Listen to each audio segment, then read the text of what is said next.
Students, आज हम समझेंगे यूज ऑफ एंड, यानी एंड का जो यूज होता है वो कैसे होता है। तो मैं आपको एक बात बता दूं, जो वोकेब क्लास है वो 2-4 दिन के लिए और डिले रहेंगी। हो सकता है कल से ही आ जाएं या परसों से आ जाएं, क्योंकि मुझे थोड़ा सा काम है उसकी वजह से चल रही है। बाकी आपकी कंटिन्यू चलती रहेंगी, लेकिन आपको भी साथ देना होता है कि वोकेब क्लासेस को आप देखें।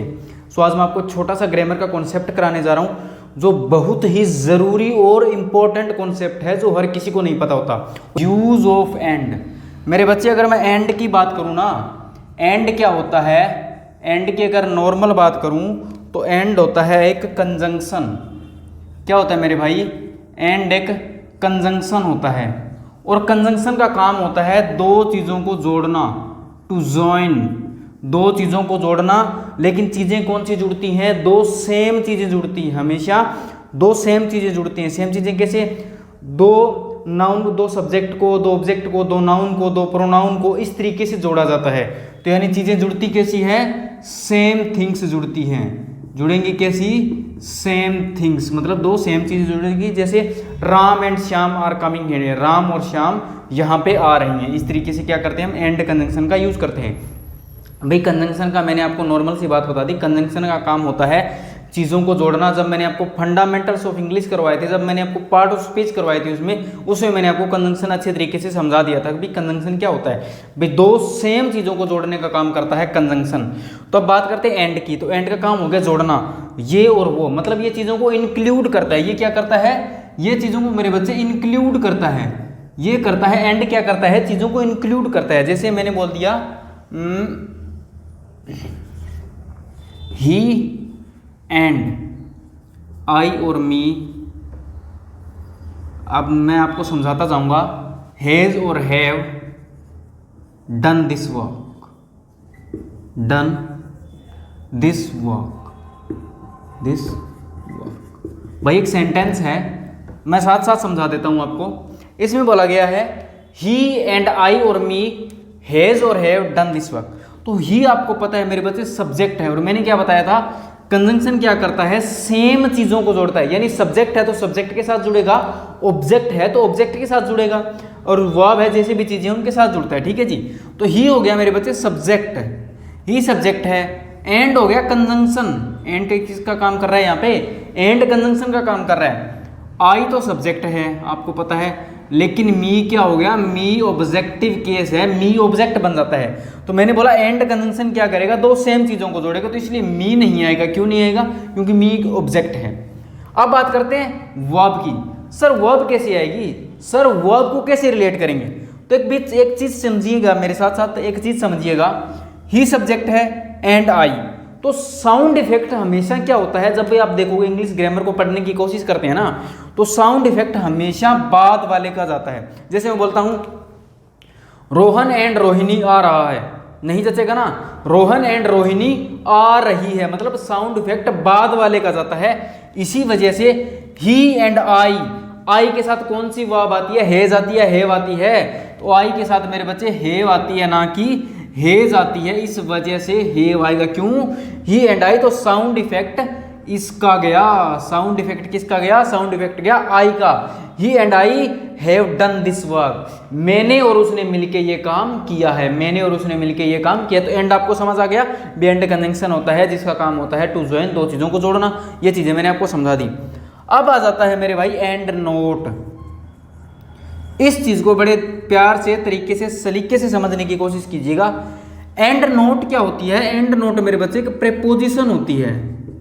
एंड नोट एक प्रीपोजिशन की तरह काम करती है, और जिसका मीनिंग होता है एक्सेप्ट। या ये चीजों को क्या कर देता है?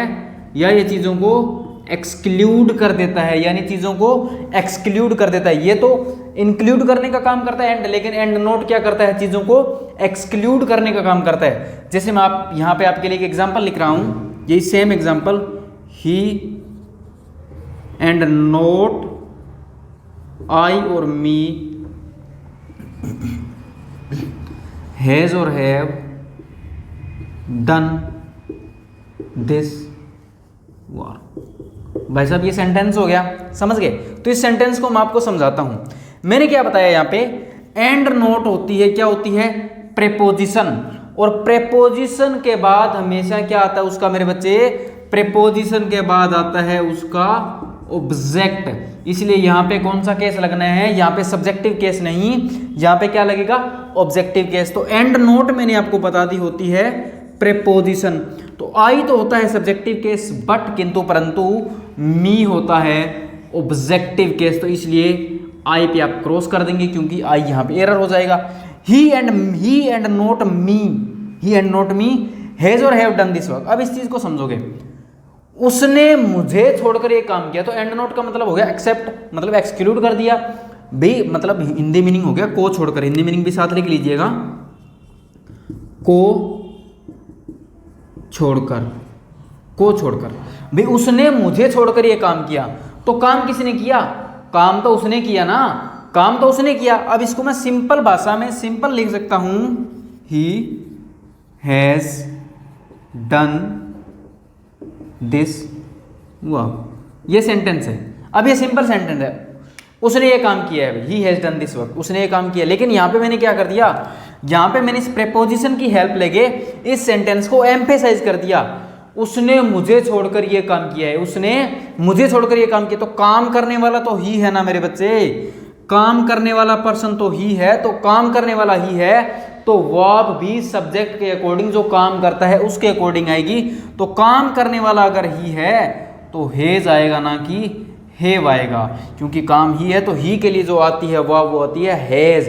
ही and not me has done this work, he and not me has done this work. तो इस चीज को समझे ना, कहने का मतलब जब मैंने आपको एंड को कंजंक्शन के रूप में बताया तो चीजों को ज्वाइन करने का काम करता है, दो सेम चीजों को जोड़ता है। तो सेम चीज जैसे ही सब्जेक्ट है तो सब्जेक्ट को ही जोड़ेगा, सब्जेक्ट को ही जोड़ेगा, और आगे उसी सब्जेक्ट का साइड इफेक्ट पड़ेगा, साइड इफेक्ट क्या, साउंड इफेक्ट पड़ेगा जो बाद वाला। तो मीनिंग क्या हो गया, he and I have done this work, मैंने और उसने मिलकर ये काम किया। ठीक है भाई, सेंटेंस सही है। दूसरा क्या गया, एंड नोट मैंने आपको बताया, एंड नोट एक प्रेपोजिशन होती है जो एक्सक्लूड करने का, एक्सेप्ट करने का या छोड़कर, को छोड़कर का मीनिंग देती है, जिसका मीनिंग हो गया।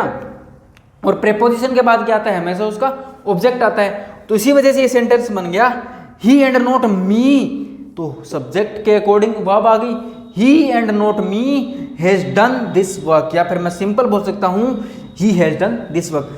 सो माय डियर स्टूडेंट्स, बने रहिएगा इस तरह के इंपॉर्टेंट कॉन्सेप्ट सीखने के लिए हमारे साथ लेट्स लर्न विद बबलू के साथ।